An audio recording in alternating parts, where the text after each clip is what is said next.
What's up, guys? Welcome back to Newswave. Well, it appears Nintendo is not happy at all once again with emulation. Go figure. Well, it does also seem that they are getting more and more aggressive around YouTube videos that are posted up showcasing this. Well, we'll go over the latest installment of that one here today. Also, we are going to be talking about the PlayStation 5 Pro after it went up for pre-order on their site. People are asking, what exactly is going on here? Because it doesn't seem to be as popular as people were thinking. And then we also have Death Stranding 2 in Kojima's panel at Tokyo Game Show, which was, well, as strange as you'd figured. So if you guys enjoy these videos, make sure you hit that like button, helps out a ton. And if new here to the Spawnwave channel, make sure you subscribe down below. And of course, members for the channel do get Newswave early. If you would like to learn more about that, click the join button down below this video. And we're going to start today with Ubisoft and Assassin's Creed Shadows, as we are starting to get some more information through the rumor mill as to maybe why they delayed Assassin's Creed Shadows. And it kind of makes sense based on what they said about Star Wars Outlaws, but we can see this posted up. This is over on Twisted Voxel, saying during the latest video on the TVPH YouTube channel, host PH, it's PH Brazil, talked about the sensitive situation at Ubisoft after the surprising delay of Assassin's Creed Shadows. A source within the company told them that the decision to delay the upcoming title was because it was a bugged mess. Well, if you look at one of the things that they cited as to their reasoning for delaying it into February of 2025, was Star Wars Outlaws, which released in a not great state, is what we'll say. There were so many issues around stealth and just bugs in general for that game. It didn't feel like a high-quality product that you would expect out of a AAA, full-priced, even Star Wars game, right? So, in their mind, Assassin's Creed Shadows has to be a really high-quality feeling product, so we'll give it a few more months, and it'll come out in February. Something else mentioned here, though, is that internally, even something like Splinter Cell Remake that I think many people forget is even in development has also been pushed a bit internally. So at this time, because of what we're seeing with Ubisoft, with something like a Star Wars Outlaw and the quality of that release when it came out, or lack thereof, it's also going to bleed over into other projects and the perception of these games leading up to release. So yeah, for me, Splinter Cell Remake, that has to be good at day one. So if they have to delay it internally, well, you got to delay it internally to make sure it lives up to the expectations we have for such a storied franchise. But I guess we'll find out how Assassin's Creed turns out next year in February. Also, we had a bit of sad news for Simpsons fans, and it's actually for a game that I kind of forgot about. I remember when this game first showed up, and I can't believe it's been more than a decade for The Simpsons Tapped Out. Yeah, it's going away now. We can see this is posted up. This is over on VGC, citing this actually from the EA and Simpsons Tapped Out, their Facebook page. Now, the game is technically shutting down with servers going offline on January 24th. In October, they will be cutting off any microtransactions or delisting it from the stores, but they say the decision to end our 12-year journey is an emotional one. Together with our partners at The Simpsons and the Walt Disney Company, we have delighted to bring this game to you, the fans, and seeing how you've each built your own beloved version of Springfield. To go over the number of updates they've done, which is hundreds and hundreds of updates, all the content that they've added. And again, I forgot about this game, but I do remember when it came out, the idea was you would, on your phone, Simpsons Tapped Out, you'd be tapping on your phone, but you would create your own version of Springfield, and they had all kinds of fun cameos and appearances from the show, the TV series, obviously, and they would work that in over time. And I played it for a little bit, then I kind of fell out of it, but it seems like there are many people who stuck with it, as there was legitimate disappointment online from this announcement. But let me know if you're someone who's been playing Simpsons Tapped Out really since the beginning, or even got into it somewhat recently, and what your thoughts were here after hearing that it's going away actually in January. Today's video is sponsored by Bulletstorm VR. Experience the classic over-the-top shooter fully reworked into virtual reality. You are Grayson Hunt, a hot-headed space marine who has a knack for creative carnage, leveraging fast-paced gunplay and devastating melee combos. Get up close and personal with Bulletstorm VR and the latest 1.4 update, adding a slew of new improvements and features like Horde Mode, 3 new arenas, and leaderboards. People Can Fly have been committed to bringing the biggest and best version of Bulletstorm VR to VR gamers. Multiple updates have been released, starting with 1.1, working to improve the game with performance, quality of life, AI, graphical enhancements, and more. Bulletstorm VR is available on PSVR 2, Windows PC, supported MetaQuest headsets, and now Pico. Currently, Bulletstorm VR is 50% off. but that's just for a limited time, so check it out today. Thanks to People Can Fly and Bulletstorm VR for sponsoring today's video. And guys, with some of the quick news out of the way, let's get into the bigger stuff. Let's start right away with Nintendo and their continued war on emulation. Whether it's on an emulation handheld, on PC, or even on Nintendo's own system state that have been soft modded and opened up for use of other programs. In this case, emulators. Well, the latest one that is happening is with Retro Game Core, and they posted up over on their community board as well as on Twitter with this screenshot we can see, where they say, "My Wii U video was taken down and I received another copyright strike. Even though this showcase video was no different than all of the tech demos and reviews I have made on this channel previously, I am still considering a counterclaim under fair use as the video was for educational use, transformative in nature, and had no effect on the market. It was a demonstration of a console no longer for sale. Even the Wii U shop is closed," which, yeah, it kind of is. "So the company itself has no means of earning revenue from Wii U sales. However, I am reluctant to open that can of worms with a multi-billion-dollar corporation, as our next step would be to file legal action." And Nintendo has no shortage of doing that. They have no problem with, I'm sure, many of their lawyers on retainer are just looking for something to do to take a person to court, even over a YouTube video that's showcasing the Wii U, say, soft modded and playing different emulators and ROMs just there on the system. And the biggest thing here, and Nintendo's strategy, appears to be, and I've seen this for a little while now, throughout the Switch's life, this has come up in multiple examples, whether it's games that are out now that have been modded to include maybe co-op, say, in Breath of the Wild, or just showing Nintendo 64 games on a different emulator running on a soft-modded Switch. If you use their games in your video, Nintendo seems to have the strategy of, that's our intellectual property. You're showing people how to run unsigned code or unsigned programs on our device, so we're now striking this video. That seems to be their angle for all of this. And the thing right now with YouTube, fair use, emulation, I feel like no one on either side wants to really test it necessarily. I don't think Nintendo wants to. So let's say someone is like, "Oh yeah, we're going to court. That's it. We're going to do this." And they go, Nintendo, there's a possibility we'll say lose, and then the floodgates open for emulation, especially with videos and things, say, on the Switch or the Switch 2, if that gets opened up, or even just emulation handhelds that show Mario 64 running on it. Nintendo doesn't like that, clearly, but let's say it goes to court and Nintendo wins.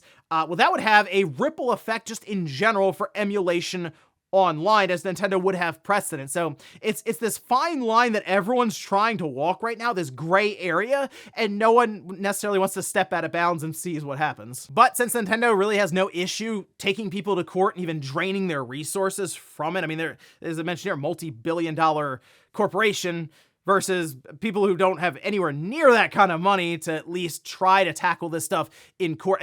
The best advice at this point, if you're thinking about making emulation videos, not use anything that has Nintendo's IP in it, their likeness with different characters, games. And it is a shame because right now we have handhelds hitting the market, or have been hitting the market, but even more so now than ever, that can play GameCube games perfectly fine. They can play Wii or even Wii U. There's a lot of very impressive devices out there on these low-powered chips, but still, I wouldn't recommend showing anything with like Mario or Link or Metroid, nothing like that.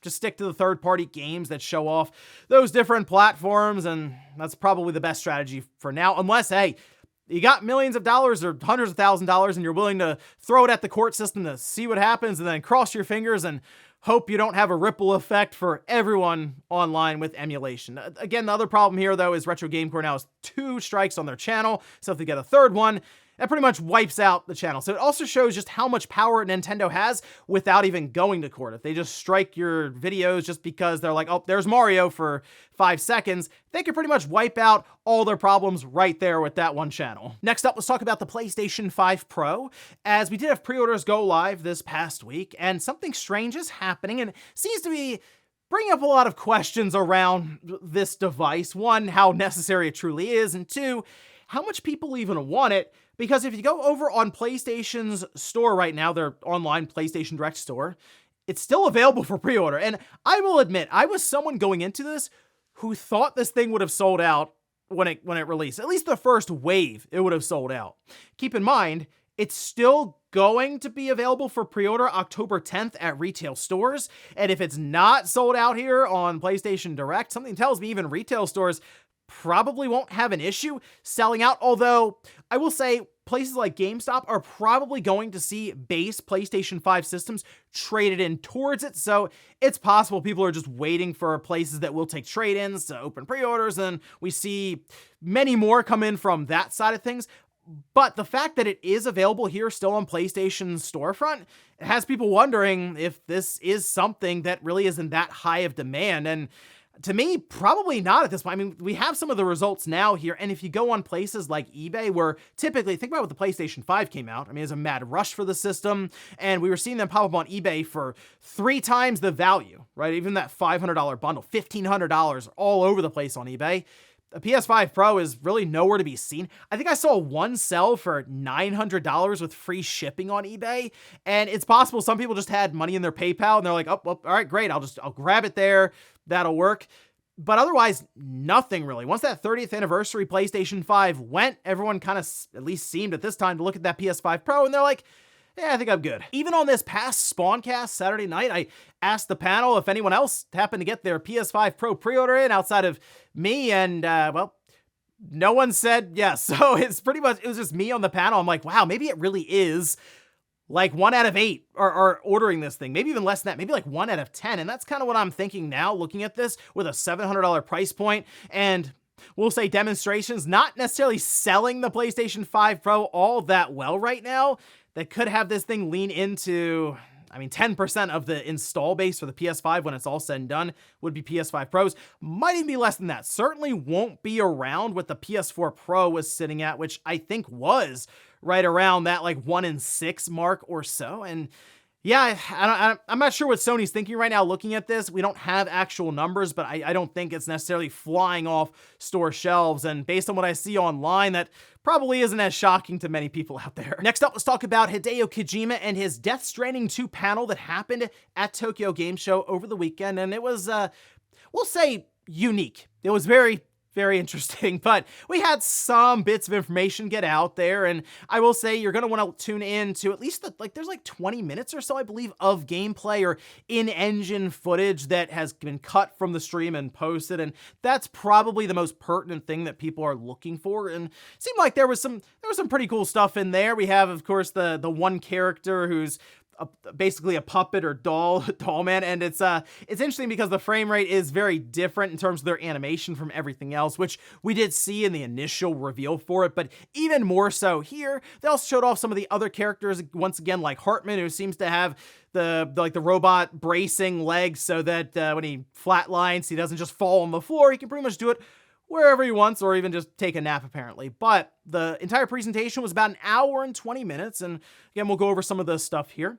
Starting with the live panel, mostly just had the developers and actors discussing behind-the-scenes stuff. So in that case, it was kind of cool just to see some of the things happening behind the camera here, where they were just working on, say, the musical score, working on mocap, and some of their lines and stuff. Now, the new gameplay did just work to reintroduce some of the characters, and also introduce a lot of mystery, as we expect from Kojima, with out-of-context pieces. They showed off merchandise. There's that jacket that was shown, and I believe that actually sold out pretty quick. There was a live musical performance, which, okay. And then the big thing at the end was Death Stranding and its release timing. It has been decided. He can't share it yet. It seems like something was happening there, just events or things happening outside of their control, which I assume might be Sony and some of their marketing they would like to do for the setup. But it is expected to release in 2025. So there we go. We, of course, going into next year with Ghost of Yote, and now Death Stranding 2. They're starting to get 2025 rolling along. We don't really know if it's first half or second half. I'm going to say probably second half, but having that along with Ghost of Yote and maybe 1 or 2 other first-party games, Sony is at least starting to sort out their 2025 already heading into the new year. But let me know if you took a look at this this panel and what your overall thoughts were on it. And in our last bit of news, let's talk about some hope for Tony Hawk Pro Skater fans, specifically for the franchise, the video game series, because yesterday it turned 25 years old. Yes, that's right. Back in 1999 when the game first released on the original PlayStation. And then we had, of course, Tony Hawk Pro Skater 2 following up on the PlayStation 1 like a year or so later, and then breaking into the new generation with Tony Hawk Pro Skater 3 on the PS2, the GameCube, and the Xbox. Is a magical time. But there are a lot of questions around the franchise and if it really will continue, especially after Activision Blizzard and Vicarious Visions getting merged in with Blizzard and what's going on with Microsoft. Well, Tony Hawk at least had some kind of message out there alluding to another release. This is over on Instagram. We can see this passage here at the bottom. Where he says, I'm not supposed to tease anything else about the future of the series, that of course being Tony Hawk Pro Skater series, but there will be a future. Write down circle. Of course, the 900 happens at that point. Hopefully you have enough air on the half pipe for it, but this is great news. It's kind of expected after it was sort of teased even like, a month ago or so. And look, it's very obvious he wants to say what is happening right now. And my guess would be Tony Hawk Pro Skater 3 and 4, because we had heard that was actually in development. That was the plan. 1 and 2, 3 and 4, maybe a brand new one, or maybe they do something with the Underground series. I mean, honestly, either way, I like the idea of being able to get these remakes rolling along here, because it does feel like those would come out at a faster cadence than a brand new original one. But I don't mind either way. I'd like to see the series continue on.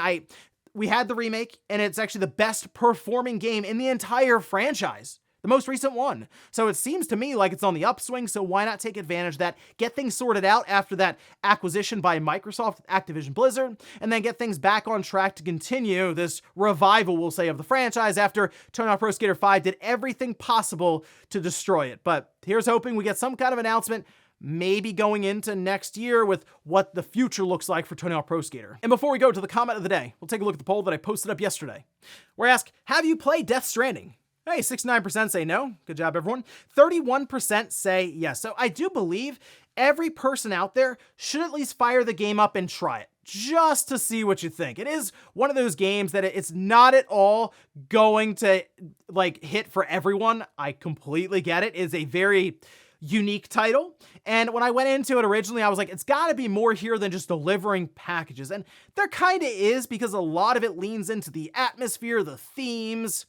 And while it is you delivering stuff back and forth, there is an entire world that's built out here with the lore that is pretty interesting. And again, you're not really going to play something like that anywhere else. So it is on, I think, PlayStation Plus Extra. The PS5 version specifically runs and looks way better than what I played on the PS4 Pro. So I recommend people fire it up and just see what happens. Again, I'm not expecting everyone to like the game, but I think it's worth giving it a shot. Just see what you think of a very unique title. And we'll finish up with the comment of the day, as we're seeing here.